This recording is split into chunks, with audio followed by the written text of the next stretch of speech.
Hello friends, income tax के cases की series में आज जो केस हम डिस्कस करेंगे वो इस चीज़ को लेकर के है कि यदि एसएससी को सेक्शन 148 ए क्लॉज बी का नोटिस इशू किया जाता है और एसएससी को ये शोकॉज किया जाता है कि एसएससी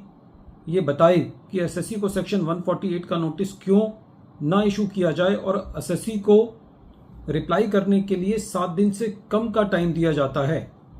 तो क्या खाली इस आधार पर कि एसएससी को 7 दिन से कम का टाइम दिया गया उस नोटिस को रिप्लाई करने के लिए, चाहे एसएससी ने उस नोटिस का रिप्लाई दिए हुए टाइम में रिप्लाई कर दिया हो, क्या खाली इस बेसिस पर कि एसएससी को 7 दिन से कम का टाइम दिया गया वो नोटिस क्वैश किया जा सकता है, वो असेसमेंट प्रोसीडिंग्स क्वैश की जा सकती हैं इस आधार पर? यही इशू दिल्ली आईटीआईटी की एफ बेंच ने अपने एक case lion jeans versus assistant commissioner of income tax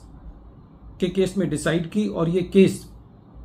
5 जून 2026 को डिसाइड हुआ और इस केस का रेफरेंस नंबर है आईटीए नंबर 5494/2025। प्रेजेंट केस में एसएससी को असेसमेंट ईयर 18-19 का सेक्शन 148 ए क्लॉज बी का नोटिस दिया गया। इस नोटिस की डेट 12 मार्च 2022 को थी और एसएससी को रिप्लाई करने का टाइम 17 मार्च 2022 तक का दिया गया। क्लियरली एसएससी को ये टाइम जो दिया गया ये 7 दिन से कम का टाइम दिया गया। कुछ एडिशंस की गई, सीआईटी अपील ने उन एडिशंस को कंफर्म किया और जब ये मैटर ट्रिब्यूनल में था तो एसएससी ने जो अपना सबसे पहला ग्राउंड लिया, एसएससी का ये कहना था कि ये पूरी की पूरी असेसमेंट प्रोसीडिंग्स वैलिड नहीं है क्योंकि जो असेसिंग ऑफिसर है उसने सेक्शन 147 की असेसमेंट करने के लिए वैलिड ज्यूरिसडिक्शन एज्यूम नहीं की है, क्योंकि ये एक ऐसे नोटिस के आधार पर है जिस नोटिस के अंदर जो स्टैट्यूटरी रिक्वायरमेंट है सेक्शन 148 ए कैपिटल बी की कि एसएससी को कम से कम 7 दिन का टाइम दिया जाना चाहिए, उस सब्सटेंशियल रिक्वायरमेंट को पूरा नहीं किया गया, इसलिए यह असेसमेंट क्वैश की जानी चाहिए। इसके विरुद्ध जो रेवेन्यू का कहना था वो ये कहना था कि क्योंकि एसएससी ने उस नोटिस का ड्यूली जवाब दिया है और इससे एसएससी का कोई प्रेजुडाइज नहीं हुआ कि यदि एसएससी को 7 दिन से कम का टाइम मिला है तो इस बिना पर असेसमेंट खाली इस बात पे क्वेश्चन नहीं की जानी चाहिए कि एसएससी को 7 दिन से कम का टाइम मिला। जब ट्रिब्यूनल ने इस मैटर को सुना तो कोर्ट का ये कहना था कि प्रेजेंट केस में इस फैक्ट्स में कोई दो राय नहीं है कि एसएससी को नोटिस का रिप्लाई करने के लिए 7 दिन से कम का टाइम दिया गया। इस बात में भी कोई दो राय नहीं है कि एसएससी ने उस नोटिस का रिप्लाई दिया है, लेकिन ट्रिब्यूनल का ये कहना था कि प्रेजेंट केस के अंदर जो सेक्शन 148 ए क्लॉज बी का जो मैंडेटरी पीरियड है 7 दिन का, वो एसएससी को नहीं दिया गया, तो ये प्रिज्यूम किया जाएगा कि एसएससी को प्रेजुडाइज हुआ है। ट्रिब्यूनल ने इसके पीछे जो जस्टिफिकेशन दिया वो ये दिया कि यदि एसएससी को सफिशिएंट टाइम दिया जाता तो एसएससी जो है वो उस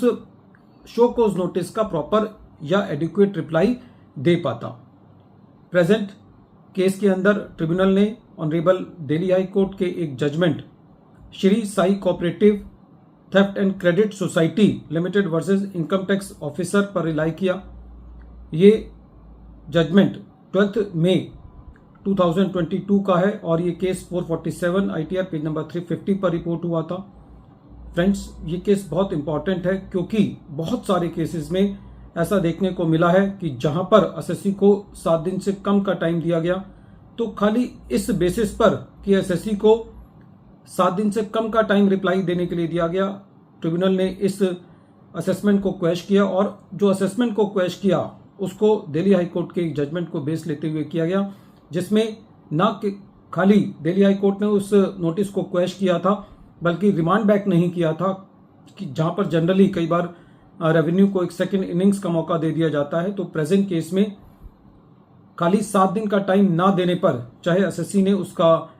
रिप्लाई दे भी दिया हो, ट्रिब्यूनल ने यह माना कि मैंडेटरी कंडीशन को पूरा ना करना एक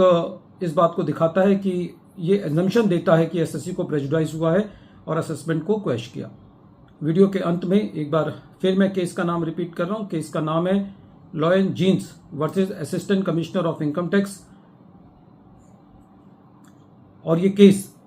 5 जून 2026 को डिसाइड किया गया और इस केस का रेफरेंस है ITA number 5494 Delhi 2025। Thank you friends.